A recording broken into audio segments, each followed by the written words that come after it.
Hello everyone, स्वागत है आपका एजुकेशनल मॉन्क यूट्यूब चैनल में। आज का हमारा जो लेक्चर है इसमें हम देखने वाले हैं UK triple S C PYQ जो लेक्चर सीरीज चल रही थी उसी का लेक्चर नंबर 17। ये आपके आगामी एग्जाम वीडियो वीपीडीओ पुलिस पटवारी और कनिष्ठ सहायक के लिए काफ़ी ज़्यादा इंपॉर्टेंट होने वाला है। तो हम इस लेक्चर सीरीज में क्या करते हैं, 10 क्वेश्चन प्लस उसके 4 जो ऑप्शंस होते हैं उनको डिस्कस करते हैं और ऑल ओवर जितने भी उनसे क्वेश्चन बन सकते हैं प्रोबेबल क्वेश्चन उनको हम डिस्कस करते हैं। तो आज के लेक्चर की शुरुआत करते हैं आज के पहले क्वेश्चन से। तो आज का पहला क्वेश्चन है, सरौ, हारुल, छोपती, लंगवीर ये क्या है? सरौ, हारुल, छोपती और लंगवीर। अब यहाँ पे इनके ऑप्शंस दे रखे हैं, ये क्या है? अब इन इन चीज़ों के बारे में आपने कहीं ना कहीं सुना हुआ है। अगर इनमें से आपको कोई एक भी पता है तो आप इस क्वेश्चन का आंसर कर सकते हो, क्योंकि अगर ऑप्शंस को देखें तो पहाड़ियाँ, वाद्य यंत्र, लोक नृत्य और आभूषण के बारे में बात करें तो सरौ, हारुल, छोपती और लंगवीर क्या है? ये आपके क्या है? उत्तराखंड के लोक नृत्य हैं। अब ये तो थोड़ा सा इजी क्वेश्चन इसलिए होगा क्योंकि इसने 3-4 चीज़ें सिमिलर दी थी हैं। अगर इसी में मैच द फॉलोइंग क्वेश्चन होता तो उसमें थोड़ा सा आपको दिक्कत हो सकती है। तो अब इसमें देखते हैं कि होते क्या हैं, इनके बारे में भी समझ लेते हैं कि किस तरीके से कौन कौन सी चीज़ होती है। सबसे पहले देखते हैं सरौ। सरौ जो है ये आपका युद्ध गीत है।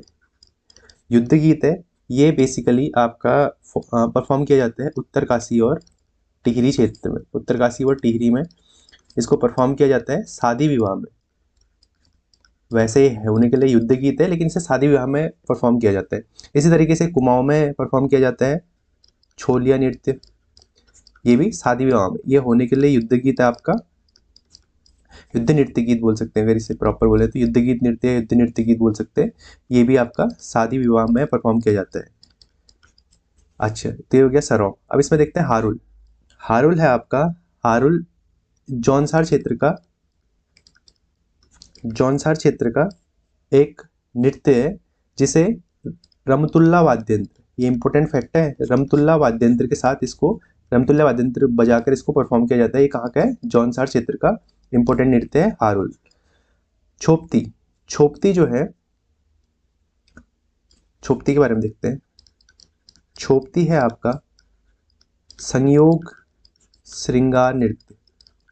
इसका मतलब क्या होता है? संयोग श्रृंगार नृत्य मतलब ये बेसिकली प्रेम नृत्य है, प्रेम नृत्य गीत है छोपती।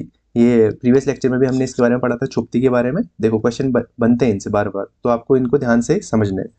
और ये जो कहाँ परफॉर्म किया जाता है ये भी इंपॉर्टेंट बन जाता है। ये आपका रवाई जौनपुर जो क्षेत्र है वहाँ इसको परफॉर्म किया जाता है छोपती नृत्य को। और आपका जो लास्ट बचा लंगवीर, लंगवीर जो है आपका खंबे पर चढ़कर नृत्य किया जाता है पुरुषों द्वारा, स्पेशली पुरुषों द्वारा परफॉर्म किया जाता है। और ये टिहरी, स्पेशली टिहरी का है और इसे खंबे पर पुरुषों द्वारा चढ़कर परफॉर्म किया जाता है।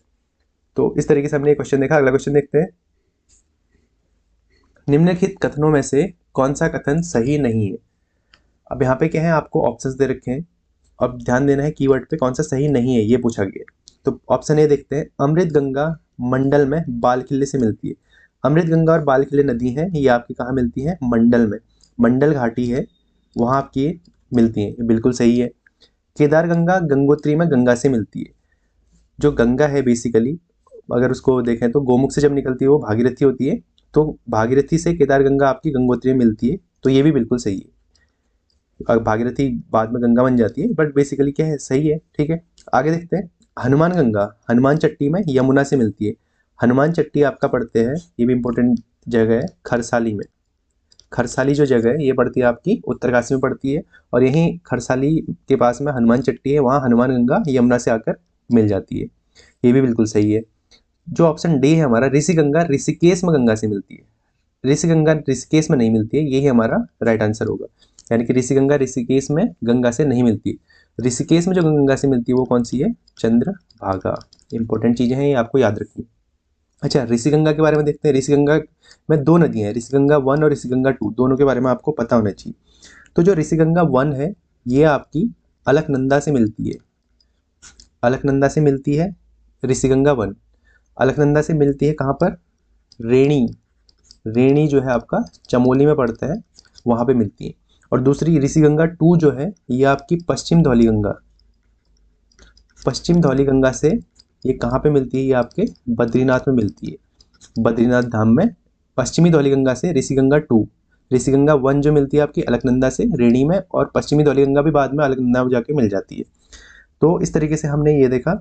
अच्छा, अब थोड़ा सा हम नदियों के बारे में और भी थोड़ा सा डिस्कस कर लेते हैं, जब नदियों के बारे में क्वेश्चन आया तो। ये है आपका यमुनोत्री, यहाँ से इस तरीके से यमुना निकलती है और फिर ये यहाँ आगे बढ़ते हुए देहरादून में डाक पत्थर पर आसपास आपकी टोन्स से मिल जाती है। यहीं आपकी टोन्स भी, यहीं जो आपकी बंदरपूछ पर्वत श्रेणी यहीं से आपकी निकलती है। यहीं रूपिन सुपिन मिलकर टोन्स बनाती है, रूपिन सुपिन से टोन्स बनती है, टोन्स फिर आगे मिलकर यमुना से मिल जाती है, कहाँ पे, डाक पत्थर में मिल जाती है। इसी तरीके से गंगा आपका गौमुख से निकलती है, यानी कि भागीरथी, फिर यहाँ पे गंगोत्री में आके केदारगंगा से मिलती है, फिर नीचे आती है, फिर जाड़गंगा से मिलती है, फिर आपके हरसिल में आती है, जलंधरी से मिलती है। इस तरीके से आगे बढ़ते हुए फिर आपका देवप्रयाग में आके अलकनंदा से मिल जाती है, देवप्रयाग में आके अलकनंदा से मिल जाती है यहाँ कहीं। फिर उसके बाद आगे बढ़ती है, फिर ऋषिकेश होते हुए हरिद्वार होते हुए बाहर निकल जाती है। और ये अलकनंदा आपकी कहाँ से निकलती है, सतोपंथ ग्लेशियर से निकलती है अलकनंदा। इसी तरीके से यहाँ से आपके कालापानी क्षेत्र से निकलती है काली नदी, फिर यहाँ से आती है आपकी गोरी नदी, ठीक है, ये मिलती है काली नदी में। इस तरीके से फिर ये इंडिया और नेपाल का बॉर्डर बनाते हुए आगे शारदा के रूप में बाहर निकल जाती है। और आपका ये बीच का जो ये वाला इलाका है, यहाँ इसको बोलते हैं दोदातोली श्रृंखला पड़ती है। यहाँ से निकलती है आपकी पश्चिमी रामगंगा, और इसी पश्चिमी रामगंगा ये आगे आपके कालागढ़ से होते हुए उत्तराखंड से बाहर निकल जाती है। तो ये उत्तराखंड की नदियाँ, इंपॉर्टेंट नदियों के बारे में हमने देख लिया। अगला क्वेश्चन देखते हैं। जूला किस चीज़ को नापने की इकाई है? जूला, जूला पैमाइश, आपने सुना होगा जूला पैमाइश। जूला पैमाइश जो है ये भूमि नापने की इकाई है, ये डायरेक्ट फैक्ट है। जूला पैमाइश जो है ये बेसिकली आपके जो प्रताप शाह थे, प्रताप शाह से संबंधित है। प्रताप शाह जो टेरी नरेश थे, इन्हीं ने जूला पैमाइश व्यवस्था की शुरुआत करी थी। और कब करी थी ये भी क्वेश्चन बन जाता है, 1873 में करी थी। अच्छा, प्रताप शाह के कुछ और काम देख लेते हैं, इंपॉर्टेंट काम इन्होंने और क्या क्या करे हैं। 1873 में इन्होंने जूला पैमाइश शुरू कर रही, भूमि नापने की व्यवस्था। 1876 में इन्होंने क्या करा, खैराती सफाखाना खोला। खैराती सफाखाना, टिहरी में पहली बार खैराती सफाखाना 1876 में प्रताप शाह ने खोला। इन्होंने अंग्रेजी शिक्षा की नींव भी डाली। फिर अंग्रेजी शिक्षा की नींव डालने के साथ साथ इन्होंने एक स्कूल की शुरुआत करी थी 1883 में, Anglo vernacular, Anglo vernacular middle school की इन्होंने स्थापना करी थी, जिसको बाद में प्रताप हाई स्कूल कर दिया था इनके बेटे कीर्ति शाह ने। कीर्ति शाह ने इसका नाम फिर बाद में क्या कर दिया था, Pratap high school, Pratap high school कर दिया था। ये इंपॉर्टेंट फैक्ट है, ये भी आपको याद रखना है। प्रताप शाह ने इसी तरीके से 1877 में एक नगर की भी स्थापना करी थी, प्रताप नगर। अपने नाम से इन्होंने पहले शासक थे जिन्होंने एक नगर बसाया था, प्रताप नगर। ये भी इंपॉर्टेंट फैक्ट है। इन्होंने साथ में चीफ कोर्ट व हुजूर कोर्ट भी स्थापित करे थे। हुजूर कोर्ट, कोर्ट की व्यवस्था जो होती है, चीफ कोर्ट और हुजूर कोर्ट भी इन्होंने स्थापित करे थे। और प्रताप शाह ने पुलिस विभाग की भी स्थापना करी थी। ठीक है, ये कुछ इंपॉर्टेंट फैक्ट हैं इनसे प्रताप शाह से संबंधित। अगला क्वेश्चन देखते हैं। सूची 1 में उत्तराखंड के कुछ मेले दिए गए हैं और सूची 2 में वह किस अवसर या तिथि पर मनाए जाते हैं ये पूछा गया है। तो देखें, सूची 1 में क्या है, 3 मेले दे रखे हैं और उनकी मनाने की तिथि पूछी गई है। तो सबसे पहला है देवीधुरा मेला। देवीधुरा मेला जो है यह आपका मनाया जाता है कब, जिस दिन जन्मोपुन्यो होता है। जन्मोपुन्यो, जन्मोपुन्यो क्या है, ये होता है आपका रक्षाबंधन का त्यौहार, इसी को जन्मोपुन्यो बोला जाता है। इंपॉर्टेंट फैक्ट ये भी आप याद रखिएगा। देवीधुरा का मेला रक्षाबंधन के दिन मनाया जाता है, आपका ये वाराही देवी मंदिर में जो आपका चंपावत में पड़ता है वहाँ मनाया जाता है। उत्तरायणी मेला, उत्तरायणी मेला जिसे माघ मेला भी बोलते हैं, ये आपका सरयू नदी के तट पर स्पेशली मनाया जाता है। वैसे तो पूरे उत्तराखंड में आपका मकर संक्रांति के त्यौहार से ये शुरू होता है। बेसिकली उत्तरायणी मेला आपका मकर संक्रांति से संबंधित है। ठीक है, इसी मकर संक्रांति को क्या बोलते हैं, खिचड़िया संक्रांति भी बोला जाता है। ऐसे अगला है गौचर मेला। गौचर मेला आपका मनाया जाता है जवाहरलाल नेहरू जी के बर्थडे के दिन, तो ये पड़ता है आपका 14 नवंबर को। और गौचर मेले की शुरुआत करी थी 1943 में। गौचर में जो डिप्टी कमिश्नर थे, डिप्टी कमिश्नर बर्नेडी ने करी थी गौचर मेले की शुरुआत। तो अगर इस क्वेश्चन के हम राइट आंसर को देखें तो ए का बी सिर्फ एक में ही है, 1 का बी सी ए। अब यहाँ पे ध्यान देना है उपयुक्त में से कोई नहीं भी था, इसमें आपको तीनों चेक करने पड़ेंगे कि तीनों सही हो रहे नहीं हो रहे। 1 का बी, 2 का सी और 3 का ए, बी सी ए बिल्कुल सही है। तो ऑप्शन नंबर सी हमारा सही है। यहाँ पे देखो उपयुक्त में से कोई नहीं पूछा गया, तो इसलिए आपको क्रॉस चेक भी करना है कि सारे के सारे मैच हो रहे नहीं हो रहे। अगला क्वेश्चन देखते हैं। अब यहाँ पे क्या है, 2 कथन दे रखे हैं, कथन 1 और कथन 2। इसी का आप इंग्लिश में भी देख सकते हैं और इससे रिलेटेड यहाँ पे कोड दे रखे हैं, कौन सा सही है बताना है आपको। तो पहला क्या है, चैत के महीने को नाच दो मैनो यानी कि नाच का महीना कहा जाता है, क्योंकि चैत के महीने में क्या होती है, बसंत की शुरुआत मानी जाती है, तो इस टाइम फूल खिलते हैं तो सब एकदम खुश रहते हैं, तो नाचने का महीना बिल्कुल सही है। इस टाइम पे बहुत सारे आपके चैती गाई जाती है और चैत में बहुत सारे डांस परफॉर्म किए जाते हैं अलग अलग क्षेत्र में उत्तराखंड के। चैत के महीने में दूसरा कथन देखते हैं, चैत के महीने में मायके आई लड़कियां झुमेलों और बासंती गीतों के साथ नाचती थी। बिल्कुल, चैत के महीने में क्या होता है, डांस परफॉर्म करते हैं और झुमेलों और बसंती गीत गाए जाते हैं। बसंती गीत यानी कि बसंत की शुरुआत, तो बसंती गीत गाए जाते हैं। दूसरा भी बिल्कुल सही है, यानी कि कथन 1 व 2 दोनों आपके सही हैं। तो इस क्वेश्चन का राइट आंसर क्या हो जाएगा, ऑप्शन नंबर बी। अगला क्वेश्चन देखते हैं, ककोड़ा खाल या काकोड़ा खाल किस आंदोलन से जुड़ा हुआ है। काकोड़ा खाल जो है एक इंपॉर्टेंट जगह पड़ती है आपकी, ये किस आंदोलन से जुड़ी हुई है, ये क्वेश्चन पूछा गया। अब इसमें आपके 4 आंदोलन दे रखे हैं। तो जो काकोड़ा खाल है ये बेसिकली आपका किससे संबंधित है, काकोड़ा खाल आपका कुली बेगार से संबंधित है, कुली बेगार आंदोलन से संबंधित है। तो इस क्वेश्चन का राइट आंसर क्या हो जाएगा, बेगार आंदोलन। अच्छा, अब कुली बेगार से संबंधित देखते हैं काकोड़ा खाल किस तरीके से है। कुली बेगार के लिए क्या हुआ था, इसके बारे में थोड़ा समझ लेते हैं। कुली बेगार कब से कब तक चला था, जब से अंग्रेज आए थे, बेसिकली 1815 से लेके 1921 तक कुली बेगार प्रथा चली थी। कुली बेगार प्रथा में क्या होता था, जब अंग्रेज किसी स्थान पे आते थे तो उनको फ्री में वहाँ के स्थानीय लोगों द्वारा काम कराया जाता था, जिसका उन्हें कोई मेहनताना नहीं मिलता था, और उनसे बोझा उठवाया जाता था, बहुत सारी चीज़ें सारे उनकी हेल्प करनी होती थी। उनको अपने घर पे अच्छा खाना खिलाना होता था, घर पे सोने की व्यवस्था करनी होती थी, कोई भी घूमने आए उत्तराखंड के किसी भी इलाके में, तो ये कुली बेगार प्रथा थी। तो इसका हर जगह धीरे धीरे विरोध तो चल रहा था। फिर कुली बेगार के लिए कुछ अंग्रेज कमिश्नर थे, उन्होंने काम भी किया था, जैसे for example trail. Important fact है, ट्रेल ने क्या करा, एक खच्चर सेना बनाई थी। खच्चर सेना बनाई थी कुली बेगार को रोकने के लिए। कब बनाई थी, ये इंपॉर्टेंट पॉइंट बनता है, 1822 में खच्चर सेना बनाई ताकि कुली बेगार को कम किया जा सके। अच्छा, फिर कुली बेगार का धीरे धीरे क्या हुआ, उत्तराखंड की विभिन्न जगहों पे विरोध शुरू हुआ, तो काकोड़ा खाल में भी इसका क्या हुआ, विरोध चला था। अब काकोड़ा खाल से क्वेश्चन बनाए तो ये इंपॉर्टेंट पॉइंट बन जाता है। तो वहां से अनुसुईया प्रसाद बहुगुणा जी ने काकोड़ा खाल में विरोध करा था। तो कुली बेगार विरोध के चलते इन्होंने वहाँ पे जो अंग्रेज आए थे तो उनके सामने ये लेट गए थे, कोई कुली बेगार नहीं देगा, इस तरीके से इन्होंने काफ़ी संघर्ष किया था कुली बेगार को ख़त्म करने के लिए। अच्छा, कुली बेगार से और इम्पोर्टेंट फैक्ट क्या बनते हैं, फिर हुआ क्या था, बद्रीदत्त पांडे जिनके नाम हम जानते हैं, 13 और 14 जनवरी को मकर संक्रांति के दिन 1921 में क्या हुआ था, सरयू नदी के तट पर बद्रीदत्त पांडे, चिरंजी लाल और आपके हरगोविंद पंत, इन तीनों ने मिलकर क्या करा था, 40,000 लोगों के साथ कुली न देने की शपथ खाई थी, और उसी दिन क्या करा था, जो भी कुली बेगार के रजिस्टर थे सरयू नदी में बहा दिया गया था। ठीक है, तो इस तरीके से ये आपका इंपॉर्टेंट पॉइंट हो गई। अच्छा, काकोड़ा खाल से इंपॉर्टेंट एक चीज़ ये भी बनती है, काकोड़ा खाल कहाँ पड़ता है आपका, ये पड़ता है आपका चमोली में। चमोली में 10 जूला पट्टी में ही आपका कहाँ पड़ता है, काकोड़ा खाल पड़ता है। अगला क्वेश्चन देखते हैं, उत्तराखंड के किस जिले में ट्यूलिप गार्डन विकसित किया गया है। तो डायरेक्ट फैक्ट है, ट्यूलिप गार्डन ये आपका विकसित करा गया है कहाँ, पिथौरागढ़ में। पिथौरागढ़ के चंडाक क्षेत्र में विकसित किया गया है। और पिथौरागढ़ में एक और चीज़ है आपकी, लाइकेन पार्क। लाइकेन पार्क भी विकसित किया गया है। ये कहाँ है आपका, ये मुनस्यारी में, पिथौरागढ़ में जो मुनस्यारी पड़ता है वहाँ आपका लाइकेन पार्क विकसित किया गया। ये भी एग्जाम में क्वेश्चन बना हुआ है। अगला क्वेश्चन देखते हैं, सूची 1 को सूची 2 से सुमेलित कीजिए। अब यहाँ पे क्या है, सूची 1 में कुछ टर्म्स दे रखे हैं और उससे संबंधित यहाँ पे सूची 2 में हमें कुछ लोक गाथाएं, प्रेम गाथाएं के बारे में दे रखा है। तो देखते हैं, ऑप्शंस को समझते हैं। सबसे पहले है मालुसाई। मालुसाई, अगर आप ऑप्शंस को पढ़ें तो राजूला मालुसाई, तो ए का तो 4 होगा, सीधे सीधे हमें दिख गया, ए का 4। अब हम इसके आंसर को ऑब्जर्व करते हैं, तो राजूला मालुसाई, ए का 4, ए का 4 देखो आपको ए में भी मिल रहा है, सी में भी मिल रहा है, तो दो तो एलिमिनेट कर सकते हैं, बी को और डी को एलिमिनेट कर सकते हैं। अगला देखते हैं, हुड़की बोल गाथा।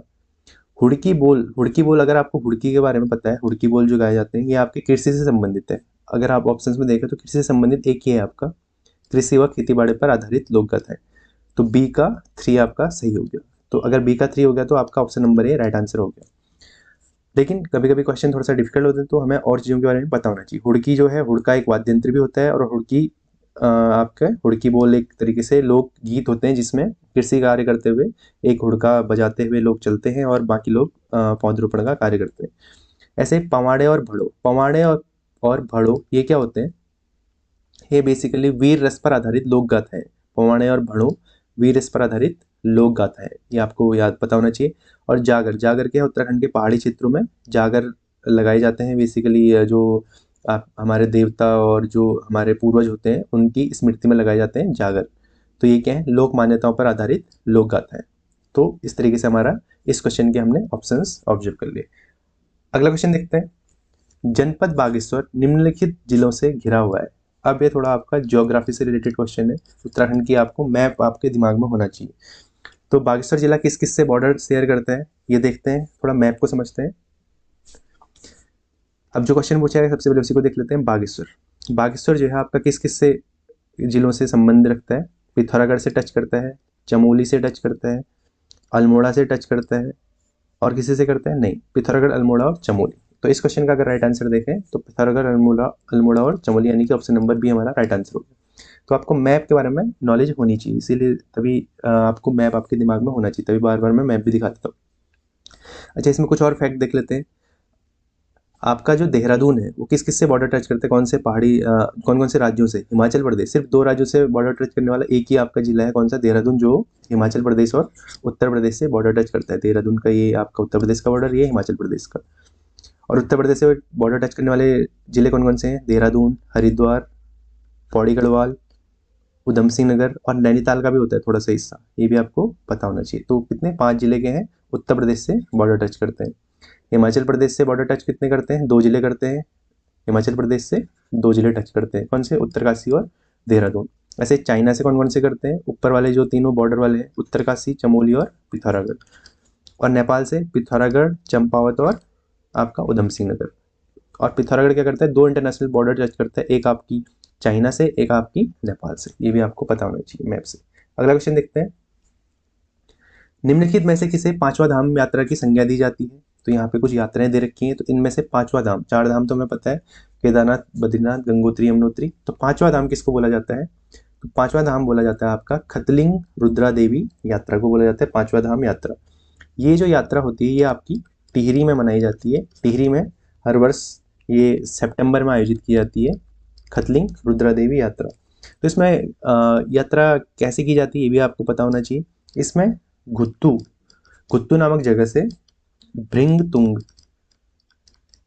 भृंगतुंग तक, भृंगतुंग का जो पार्ट है जहाँ से आपकी भृगु गंगा, भृगु गंगा निकलती है, वहाँ घुत्तू से भृगु गंगा के उद्गम तक ये यात्रा की जाती है। ठीक है, ये याद रख लो आप सीधे सीधे, घुत्तू से भृगु गंगा के उद्गम तक। इसी की तरह कुछ और यात्राएं देख लेते हैं। नंदा देवी राज्य यात्रा इंपॉर्टेंट यात्रा है, हर 12 साल में आयोजित की जाती है। कब से स्टार्ट हुई थी? 1905 से स्टार्ट हुई थी।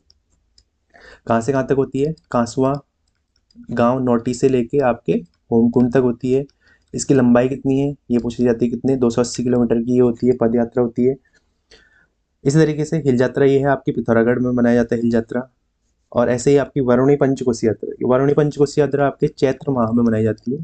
चैत्र माह में, ये भी आप इसमें थोड़ा सा और डेप्थ में जाए तो ये भी क्वेश्चन कभी कभी पूछे जाते हैं। चैत्र माह में आपके कृष्ण पक्ष की त्रयोदशी में, इंपॉर्टेंट फैक्ट है, याद रखिएगा, कृष्ण पक्ष के त्रयोदशी में वरुणी पंचकोशी यात्रा का आयोजन किया जाता है। और ये आपका भागीरथी, भागीरथी और वरुणा के संगम से आपके वरुणावत पर्वत तक जाती है। भागीरथी और वरुणा के संगम से वरुणावत पर्वत होते हुए, वरुणावत पर्वत होते हुए आपका गंगोत्री तक जाती है। और ये कितनी? 15 किलोमीटर की आपकी यात्रा है, ये भी याद रखिएगा। भागीरथी वरुणा के संगम से वरुणावत पर्वत होते हुए फिर लास्ट में ये गंगोत्री तक, गंगोत्री जगह उत्तरकाशी में, वहां तक जाती है। इस तरीके से हमने आज के क्वेश्चन डिस्कस करे, बाकी देखते हैं नेक्स्ट लेक्चर में।